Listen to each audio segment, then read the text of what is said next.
Oke, selamat datang kembali di sesi pendalaman kita. Hari ini kita mau coba bedah bareng nih beberapa sumber renungan yang Anda bagikan. Fokusnya menarik banget. Jaminan lawan keraguan. Iya, betul. Jadi ada 3 refleksi singkat ya, pagi, siang, sama malam. Semuanya ngomongin soal gimana sih cara hadapi ragu dalam konteks iman. Setidaknya menurut sumber-sumber ini. Nah, misi kita hari ini ya, kita coba gali sama-sama lah ya, apa sih inti pandangan sumber ini soal keraguan itu sendiri, dan apa strategi yang mereka tawarkan. Siap ya? Mari kita mulai. Siap. Oke, kita mulai dari yang pagi ya. Renungan pagi ini langsung kasih perspektif yang cukup menusuk bisa dibilang.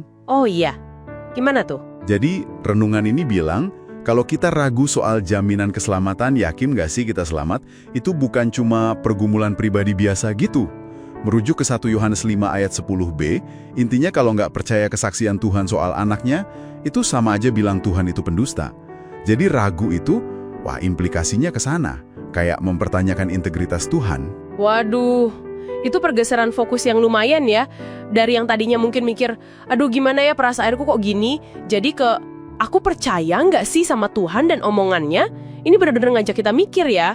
Jangan-jangan keraguan kita itu sebenarnya nanya, Tuhan ini bisa dipegang nggak sih janjinya? Gitu ya menurut sumber ini? Tepat sekali, iya. Jadi dasarnya dapat dulu nih di renungan pagi. Nah dari situ, renungan siang ngajak kita ke langkah yang lebih praktis. Coba kenali sumber ragunya dari mana. Analoginya menarik nih. Keraguan itu kayak alarm. Mengacu ke semangat Amsal 4 ayat 23, jaga hati, gitu kan. Alarm itu bunyi, berarti ada sesuatu yang perlu dicek. Oke, alarm ya. Terus sumber bunyinya dari mana aja katanya? Nah, sumbernya bisa macam-macam menurut renungan ini.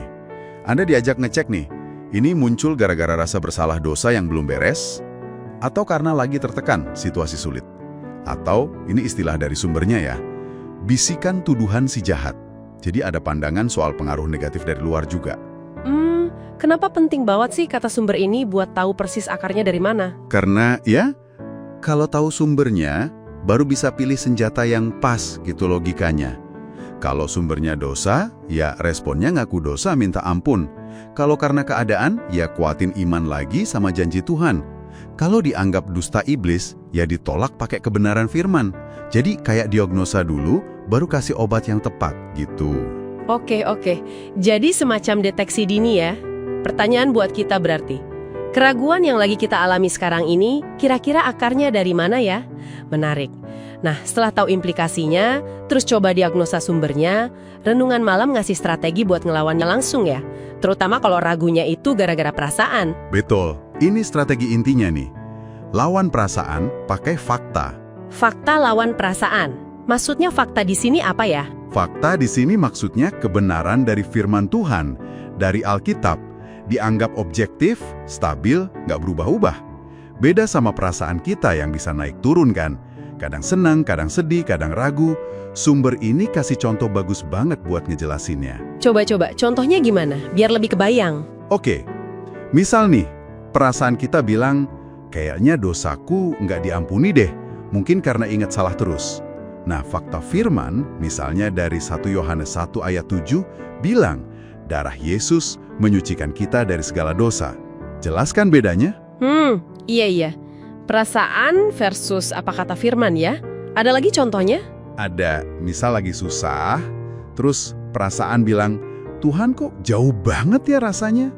Nah, fakta firman dari Ibrani 13 ayat 5 justru janji, aku sekali-kali tidak akan membiarkan engkau, dan aku sekali-kali tidak akan meninggalkan engkau. Jadi intinya ya, melatih diri buat pegang si fakta ini kuat-kuat pas perasaan lagi nggak enak atau lagi narik ke arah ragu. Jadi ini soal disiplin ya, disiplin pikiran, disiplin rohani, buat milih percaya sama teksnya daripada sama emosi sesaat kita. Oke, kalau gitu dari ketiga renungan ini, pagi, siang, malam, apa ya benang merah atau inti pesan utamanya? Kalau dirangkum nih, alurnya gini.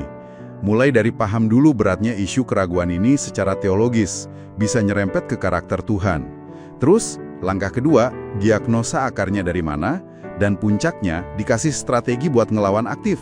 Jadikan firman Tuhan itu jangkar, faktanya, di tengah badai perasaan atau situasi. Oke, jadi pesan utamanya itu aja kan untuk memprioritaskan ya, menggantungkan kepastian kita bukan pada perasaan atau keadaan yang berubah-ubah, Betul. tapi pada apa yang kita yakini sebagai kebenaran atau janji Tuhan yang tetap, gitu ya. Tepat sekali. Itu intinya. Nah, mungkin ini bisa jadi bahan pemikiran penutup nih buat Anda di rumah. Ketiga renungan ini kan fokus banget ya, caranya melawan, mengatasi, menghilangkan keraguan. Fokusnya ke sana.